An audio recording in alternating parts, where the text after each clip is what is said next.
Assalamualaikum warahmatullahi wabarakatuh. Salam sejahtera. Hai, apa khabar semua? Diharap semua sihat belaka, sihat seumur orang kata. Okey, kita akan masuk dalam kuliah yang ketujuh. Kuliah ini tidak panjang. Mungkin kita habis awal untuk rakaman ini. Saya share dulu.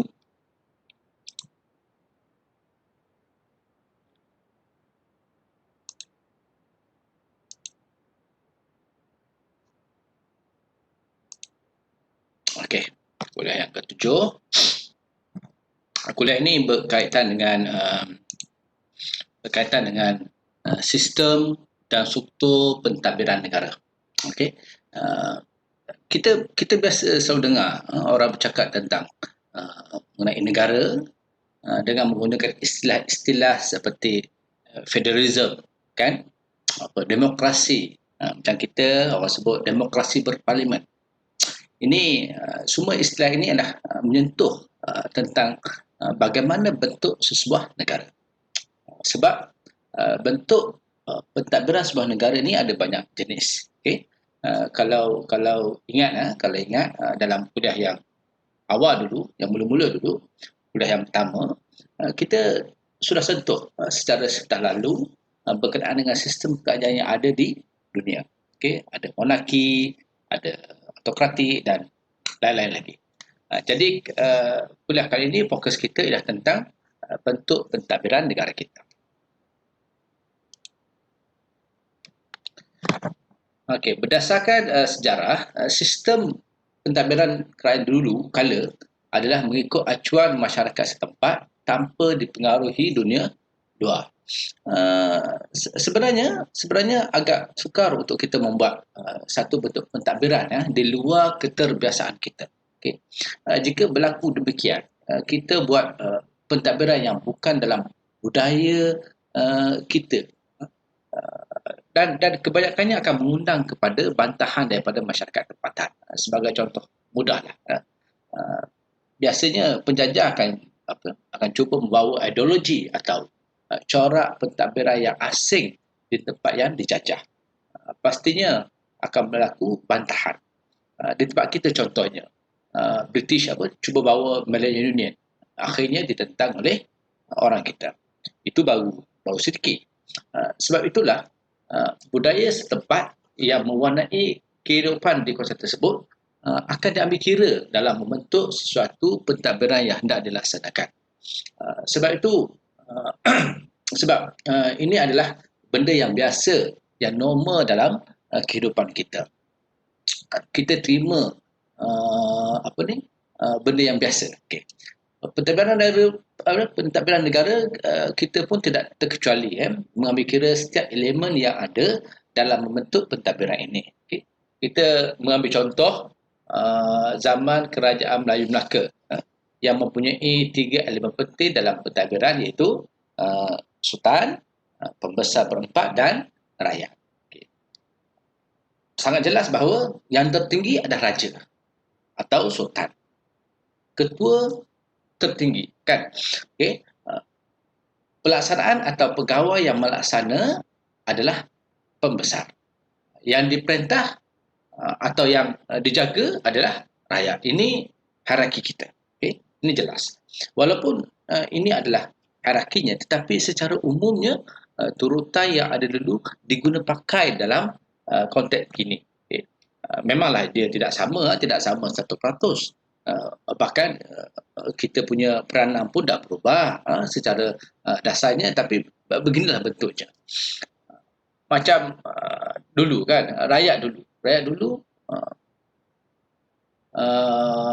mana mengundi kan. Sekarang kita dapat mengundi. Perbezaan ada mengikut kesesuaian zaman, tetapi kita sebagai rakyat tetaplah kita sebagai rakyat. Tak dapatlah nak jadi raja, kan? Ke boleh jadi raja. Kalau nak jadi raja pun saya ingat bukan raja lah, mungkin permaisuri, kemungkinan tu ada. Kalau nak raja tu tak boleh bermimpi lah untuk menjadi raja. Raja tetap raja, rakyat tetap rakyat. Alright. Okey, sultan yang tertinggi, uh, kita sekarang dalam konteks sekarang kita letak agung tertinggi bagi negara. Bagi negeri, sultan atau yang di-Pertuan Negeri.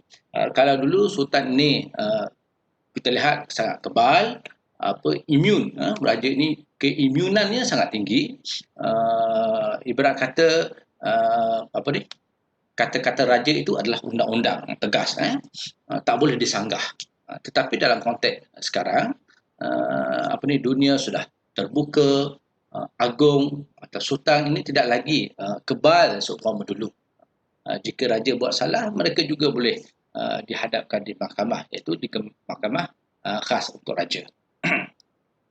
Jadi perubahan berlaku mengikut peredaran zaman, tetapi kedudukan raja tetap diletakkan di tempat yang tertinggi.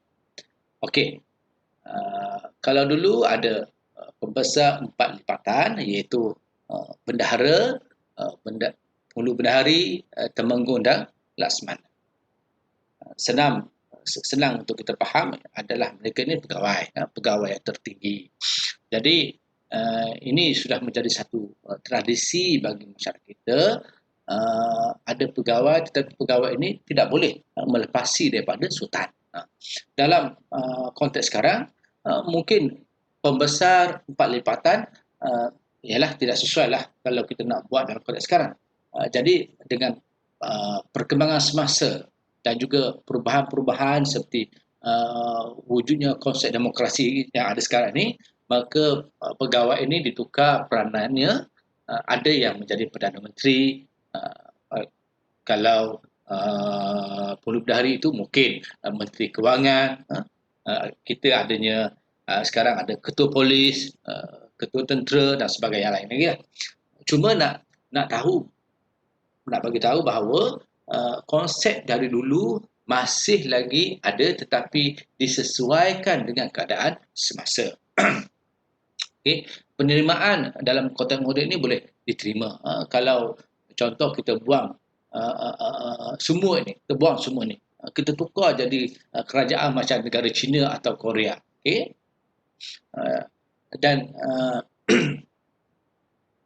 Dan saya rasa sukar untuk kita terima. Kalau berlaku pun mungkin kita dijajah oleh pihak yang lain itu dalam tempoh yang sangat lama dan jadilah macam negara Korea atau China. Dan ini juga mungkin mengambil masa bertahun lamanya. Okey, seterusnya adalah rakyat. Okey. Kitalah rakyat yang diuruskan oleh pegawai tadi. Kalau dulu rakyat ni macam tidak ada harga kita. Disuruhnya kerja, kita buat kerja. Okay. Dan ada pepatah Melayu yang orang sebut apa ni? Apa tu? Mentimun kan, mentimun. Digolek juga lenyek, okey. Menggolek juga lenyek kan. Begitulah dia bukan. Dan itu kita sebagai rakyat. Dulu rakyat ni sebagai hamba, ikut dan patuh sahaja. Tiada boleh buat bantahan, tiada bantahan. Tapi dengan adanya konsep moden sekarang ni, konsep orang sudah terbuka dengan konsep hak asasi, demokrasi dan lain-lain kesedaran tentang manusia, maka manusia pun ada hak kepada mereka. Maka perubahan sudah berlaku. Bahkan kalau kita lihat ya, dalam ajaran Islam sendiri ya, menyentuh tentang hak-hak kepada manusia. Kita bukan hamba kepada pemerintah. Maka dalam dunia kini rakyat ada haknya. Kita boleh mengundi contohnya untuk menentukan siapa pemimpin kita yang akan melaksanakan tanggungjawab bagi mengurus negara dengan lebih baik. Walaupun ada ruang diberikan kepada rakyat, namun ruang itu tidak bolehlah kita melampaui batas. Hak kita setakat sebagai rakyat sahaja. Tak bolehlah nak jadi seumpama raja atau seumpama Perdana Menteri. Tak bolehlah. Sebab itulah apa ni, kita tertaluk dengan undang-undang atau perlembagaan yang mengatur urusan dalam supaya landasan menjadi lebih baik dan betul. Okey. Sistem pentadbiran negara, ketika negara dijajah, kuasa penjajah terutamanya British mula masuk campur dalam urusan pentadbiran dan sedikit sebanyak memperkenalkan sistem pentadbiran mereka. Ini adalah hasil daripada penjajahan. Okay? Hasil dari kita berinteraksi dengan penjajah. Hasil dari kita berinteraksi dengan dunia luar. Dan interaksi ini berlaku dalam konteks dia mendedahkan kita kepada dunia luar. Kita tidak lagi boleh kita katakan kita tidak lagi duduk dalam tempurung. Dunia sudah terbuka. Ada pilihan untuk kita. Okay? Kita tak tertutup. Ini satu yang bagus. Satu yang bagus. Sebab ini membawa kepada perubahan kepada yang lebih baik. Okay. saya kata bagus tu bukanlah maksudnya bagus kena jajah ataupun bagus kita baguslah penjajah tu datang, bukan itu maksudnya. Maksud saya bagus ini kita tidak tertutup. Okay? Kita berinteraksi, kita tidak tertutup. Minda dan kesedaran kita bukan lagi ditakut lama. Okay. Dan apa ni, kalau kata penjajah tadi itulah boleh katakan sebagai musabab saja. Kalau nak kalau apa ni, kalau tak datang penjajah pun tapi kita terbuka terdedah dengan dunia, kita juga akan berubah ke arah lebih baik. Dan apabila kita berinteraksi dengan orang luar, dunia luar, yang konteks terbuka ini, maka konsep seperti sistem federalism, sistem demokrasi berparlimen, sistem pengasingan kuasa dan raja berperlembagaan kita terima, kan. Dan kalau kita lihat dengan adanya perkara-perkara ini, dia menjadi lebih berstruktur dan lebih bersistematik.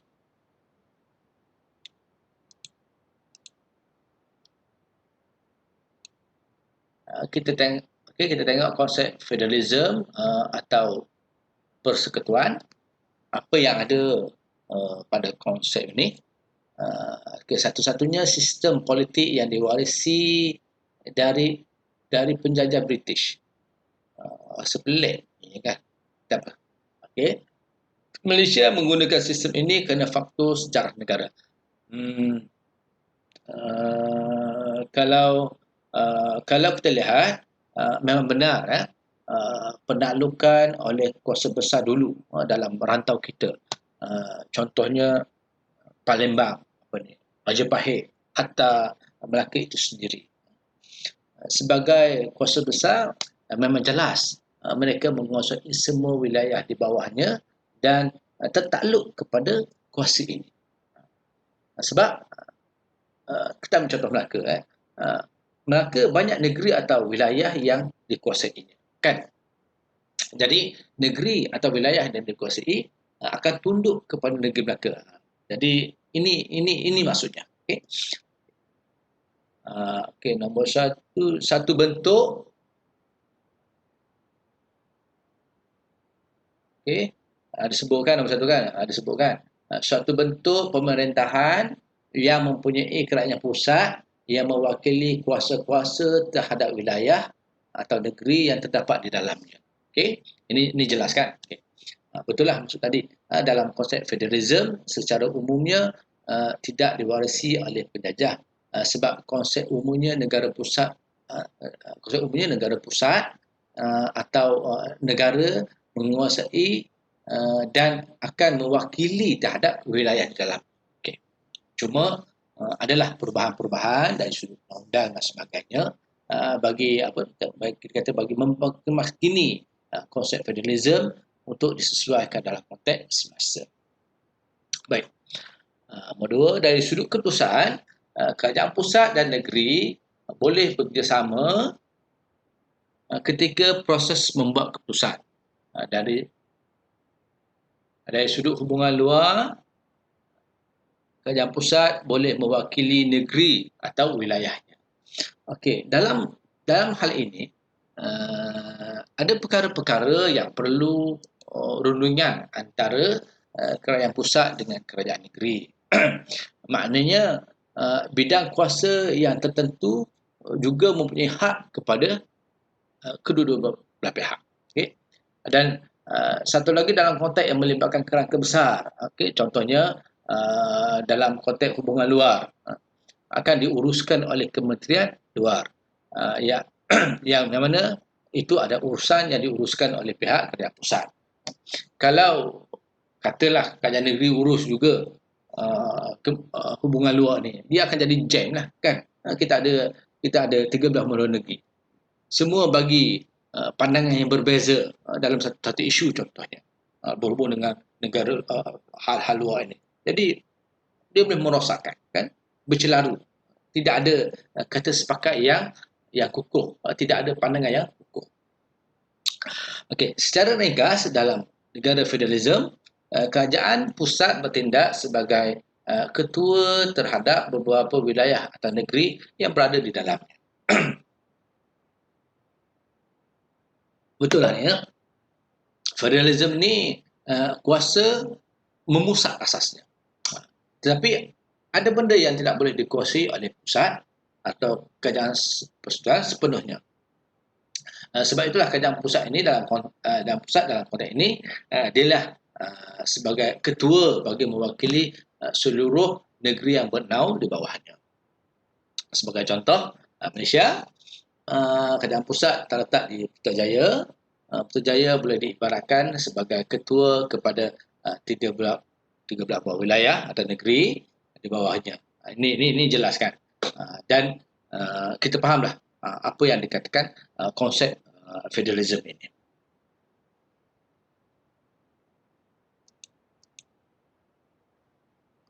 Okay, demokrasi berparlimen di Malaysia. Ada dua istilah di sini. Satu, demokrasi. Okay. Kalau kita sebut demokrasi atau negara-negara demokrasi, ia jelas menggambarkan ada pilihan rakyat. Kalau lain tu kita panggil demokrasi kan. Demokrasi kena terima je lah. Bukan demokrasi. Okey, demokrasi ada pilihan raya. Yang kedua istilah parlimen. Okey, ini tempat nak lulus undang-undang, nak lulus tentang dasar negara, nak lulus tentang belanjawan negara. Di mana tempat ini untuk berbahas dan meluluskan semua dasar negara yang menggerakkan negara kita. Jadi tak boleh nak lulus bajet kita kira atas kertas je, tak boleh lah. Cuma dalam hal-hal tertentu darurat seumpamanya ada kelonggaran-kelonggaran yang dibenarkan dengan klausa-klausa tertentu. Okay. Demokrasi berparlimen bermaksud rakyat melibatkan diri dalam sistem pemilihan negara. Betul lah kan? Okay. Pilihan raya tadi, kita terlibat. Kita sebahagian daripada negara terlibat dalam pilihan raya membentuk negara kita. Kita yang menentukan negara kita. Sebab itu saya selalu sebut jangan takut untuk kita tukar kerajaan. Kalau tidak bagus, kita tukar yang lain pula. Kan? Tukar kerajaan melalui pilihan raya ini satu perkara yang diterima. Okay. Kita tukar orang, kita tukar pemimpin yang nak kita pilih. Kita pilih pemimpin yang nak urus negara kita. Kita kena pastikan yang nak urus ni baik. Orangnya baik, pemimpin yang baik, pemimpin yang telus, pemimpin yang ada integriti, bukannya yang makan rasuah atau yang mencari kekayaan untuk mereka sahaja. Cari yang faham tentang masalah rakyat, yang menjewai rakyat itu. Ini tidak. Kita sokong yang rasuah, kita sokong yang ambil duit kita. Jadi siapa salah? Kita lah kan. Yang bodoh menyokong kita. Yang kita menyokong itu sebab apa kan? Sepatutnya kita jangan sokong orang-orang macam kan. Dan satu lagi saya suka ulang yang ni kita yang lawan kerajaan ni, kita kena sebut pembangkang. Pembangkang ini bukanlah musuh negara. Okey. Ini kena faham baik-baik. Pembangkang adalah di pihak yang satu lagi yang ada benda mereka tak setuju dengan kerajaan atau pemimpin yang mengurus negara ketika itu. Banyak kali kalau kita lihat, tak kiralah keadaan mana pun, banyak kali kerajaan menuduh pembangkang ini sebagai musuh negara. Ini satu perkara yang salah, tidak tepat. Dan kita patut terima pembangkang untuk mengimbangi kuasa, check dan balance. Okay? Check balik sama ada kerajaan yang ada sekarang ni buat kerja betul atau tidak betul. Okay? Sebab itulah kita ada parlimen, kan?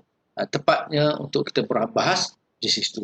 Kita mencari penyelesaian masalah di situ. Okey.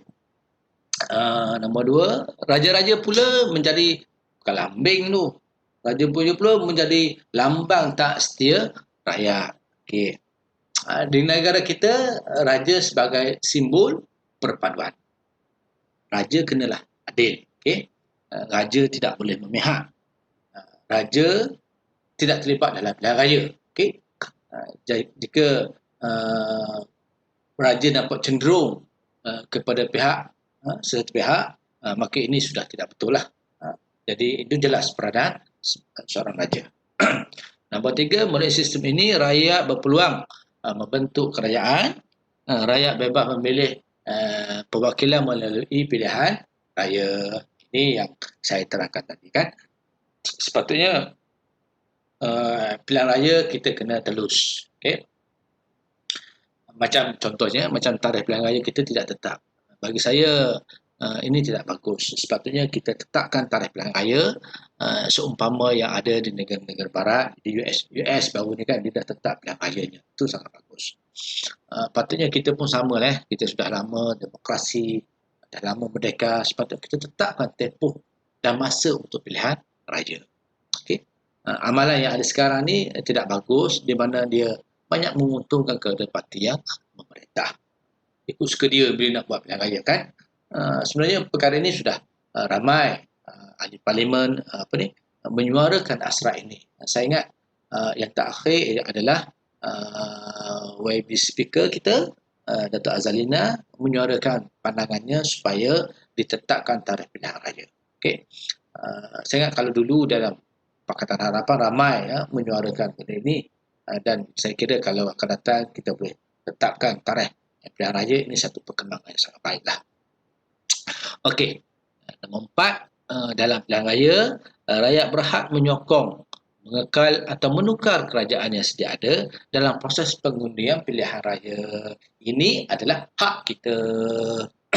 Sebab itu saya sebut jangan takut untuk kita tukar kerajaan. Sepatutnya kita tukar untuk kebaikan kita. Ini hak kita.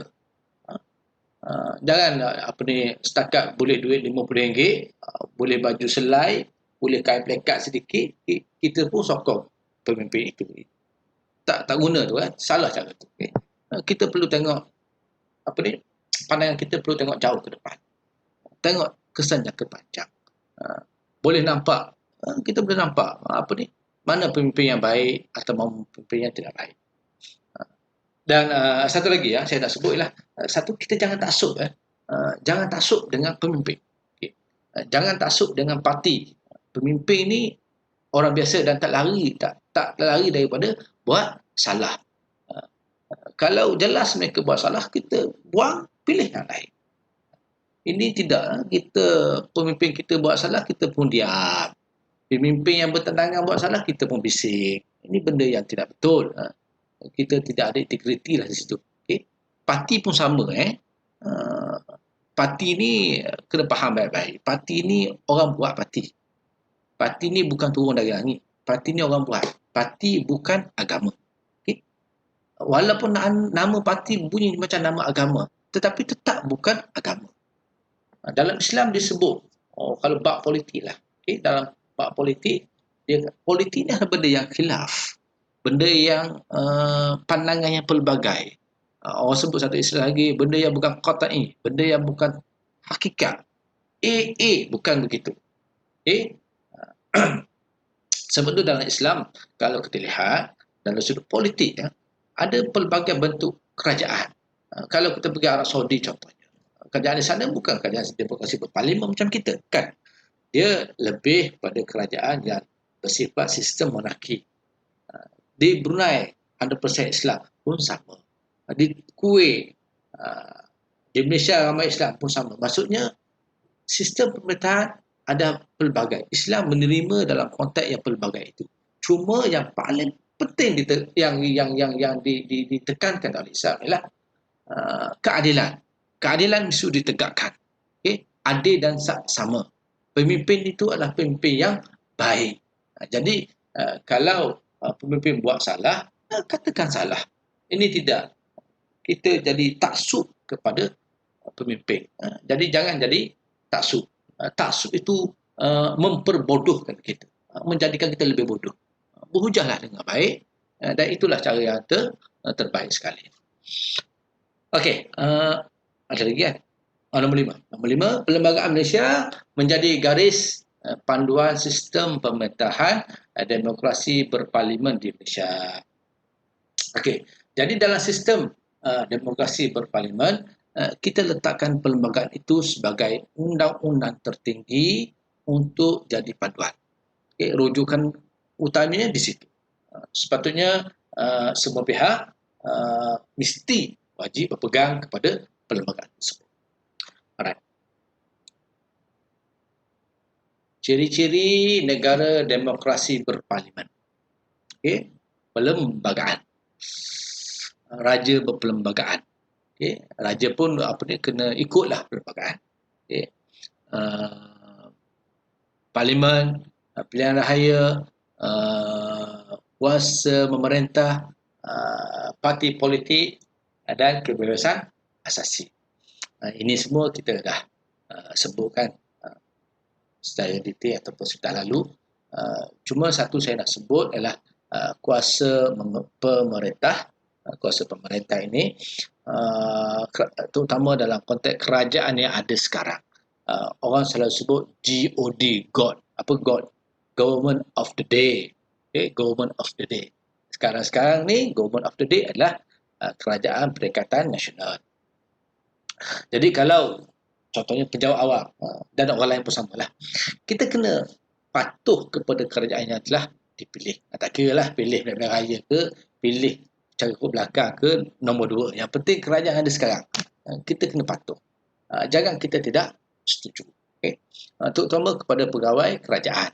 Sepatutnya bagi pegawai kerajaan sebagai orang yang melaksanakan tanggungjawab, melaksanakan perjalanan kerajaan, maka kena ikut kerajaan yang memerintah. Saya ulang ini sebab sebilangan besar daripada kita semua nanti insya-Allah pada ada rezeki, bakal menjadi guru dan sebagian besarnya mungkin akan kerja kerajaan, kena faham perkara-perkara macam ini.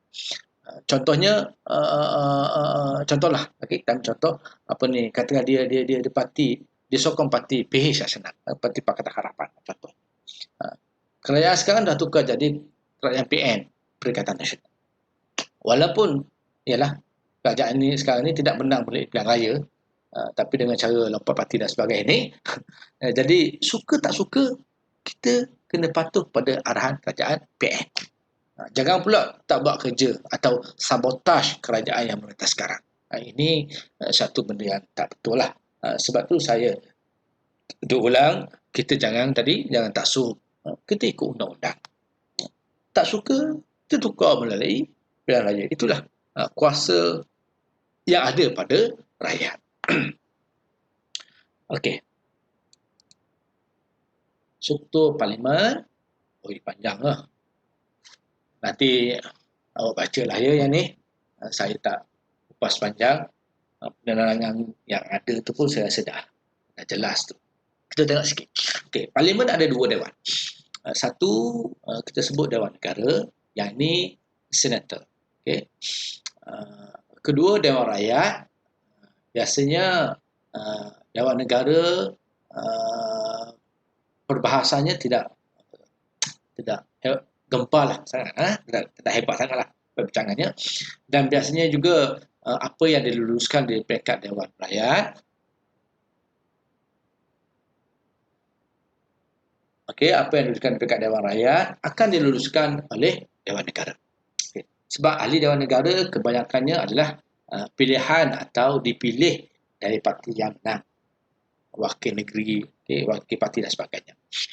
Di Dewan Negara selain daripada ahli politik yang menganggotainya, terdapat juga ramai apa kita kata profesional yang dilantik atau dari kalangan wakil-wakil komuniti tertentu.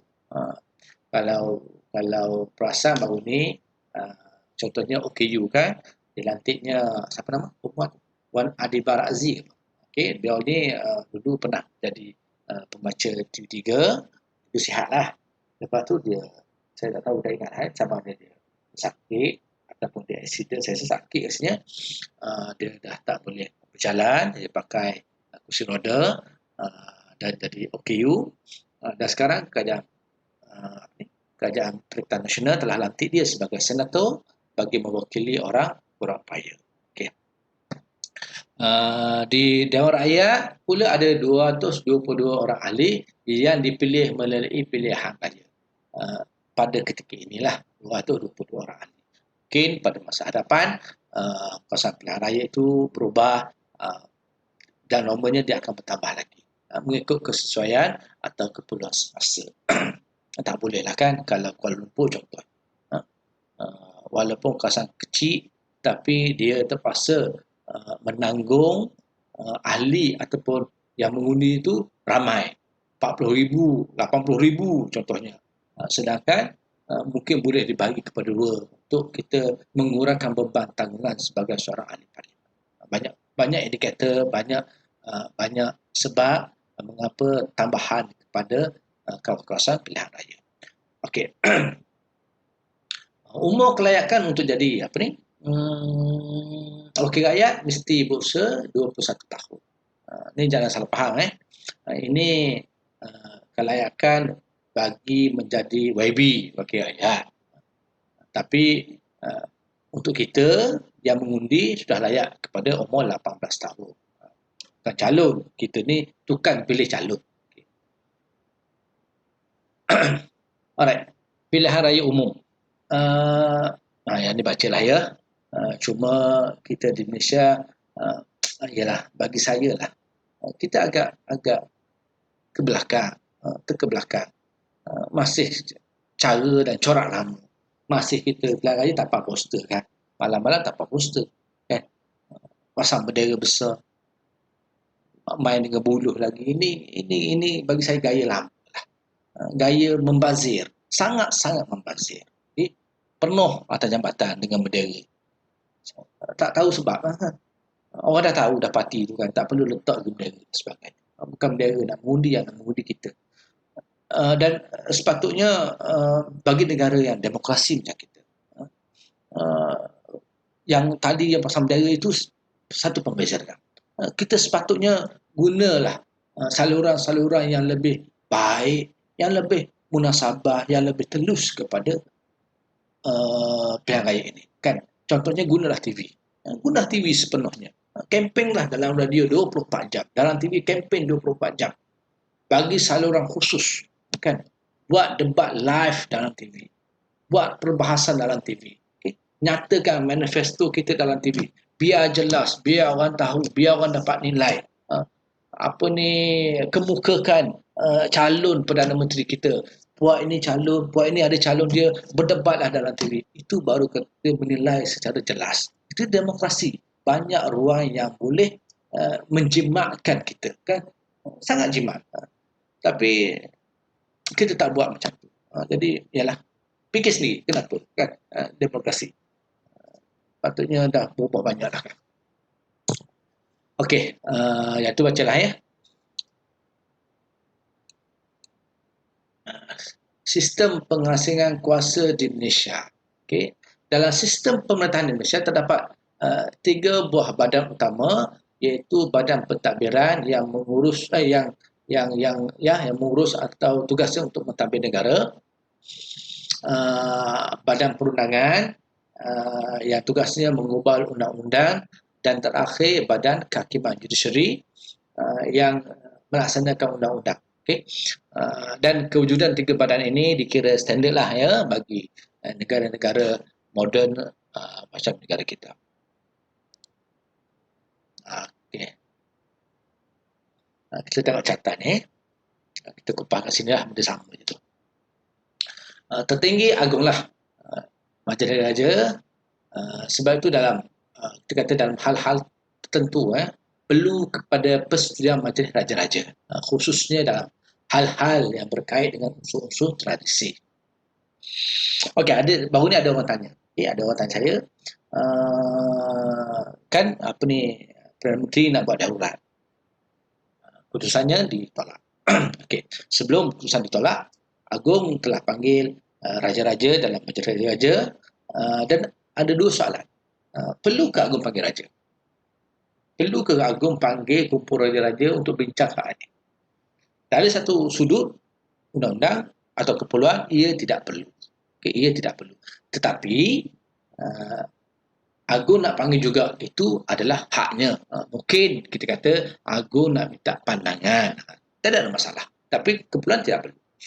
Dan satu lagi, bolehkah Agung tolak nasihat PM? Bolehkah Agung tolak nasihat PM untuk darurat? Boleh ke tidak? Yang ni saya reserve sikit. Kita bincang dalam luar rakaman. Okay. Alright. Badan pentadbiran atau badan pemerintah, ini kita sebut juga badan eksekutif. Okay. Badan ini secara kasarnya tukang laksana, bahagian pelaksana. Badan eksekutif ini diketuai oleh Perdana Menteri, dan biasanya Perdana Menteri ini adalah ketua parti atau mengetuai gabungan parti yang memegang majoriti di parlimen. Okay. Biasanya PM ini ketua parti atau kalau yang berlaku sekarang, okay. Tan Sri Muda Yassin, beliau bukan majoriti dari sudut partinya, tetapi oleh kerana konsensus di kalangan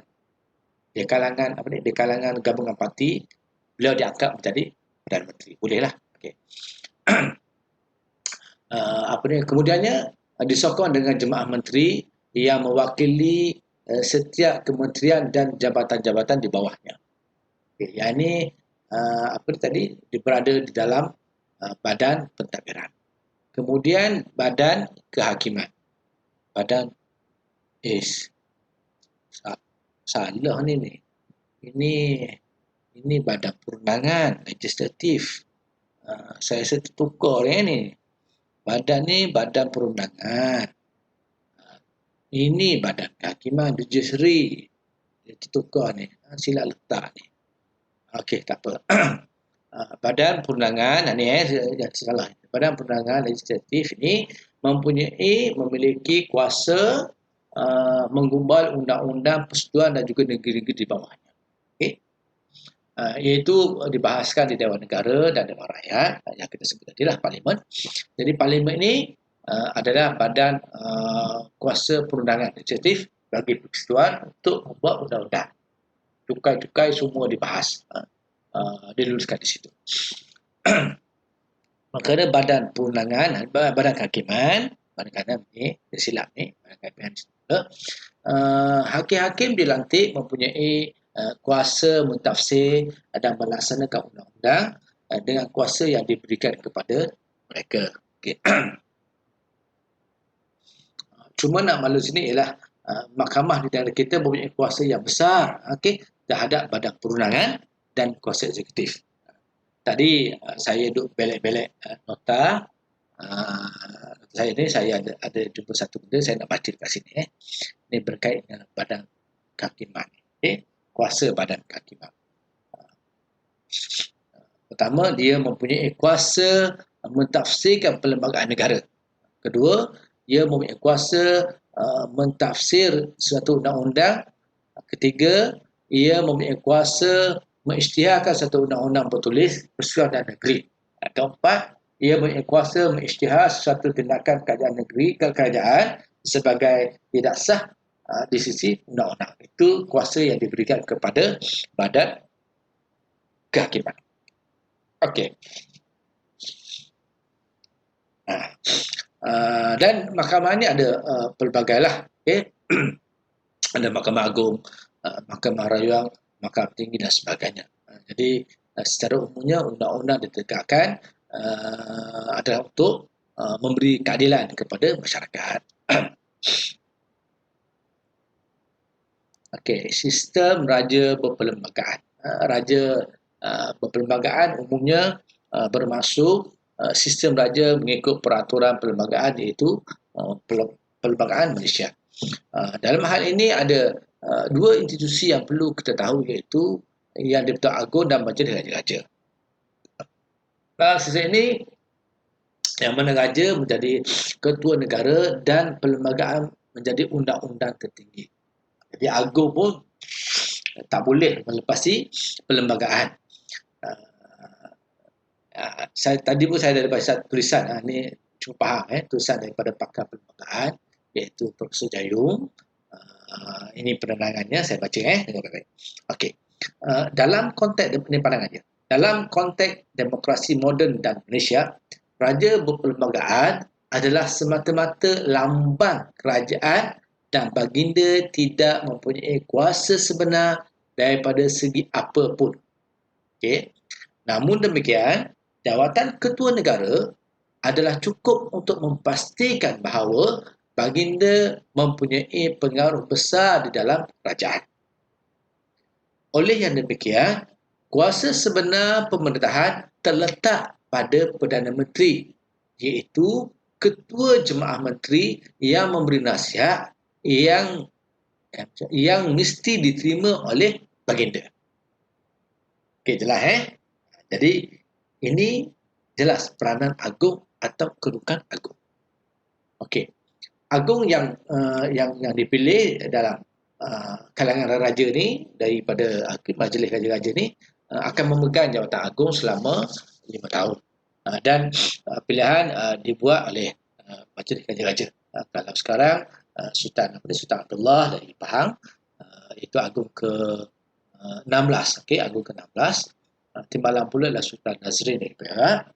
Macam saya sebut sebelum ini bahawa yang agung ni tertakluk di bawah perlembagaan. Okay. Namun beliau mempunyai kedudukan istimewa. Jika buat salah, beliau juga boleh dibawa ke mahkamah khas raja-raja. Kalau ikut turutan raja pertama ialah jadi agung ialah dari Negeri Sembilan iaitu Tuanku Abdul Rahman. Yang ni jangan tertukar pula ya. Perdana Menteri pun sama, Tunku Abdul Rahman, nama sama. Cuma depan tu Tuanku tu Tunku Abdul Rahman, lain sikit depan. Semua kerabat raja belaka ni. Okey. Kemudian diikuti oleh Sultan Selangor, Perlis, 5 Terengganu, Kedah, Kelantan, Pahang, Johor dan Perak. Selepas Perak, yang ke-10 Negeri Sembilan Balik. Okay. Sebenarnya kalau kita lihat tidak ada syarat pun urutan ini perlu dipatuhi. Cuma dia dah macam-macam jadi satu tradisi begitu. Sebab itulah baru ni selepas Kelantan, Pahang disegerakan Pahang kan. Ayah dia meninggal, tu cepat-cepat lantik jadi sultan dan terus lantik jadi agung. Okay.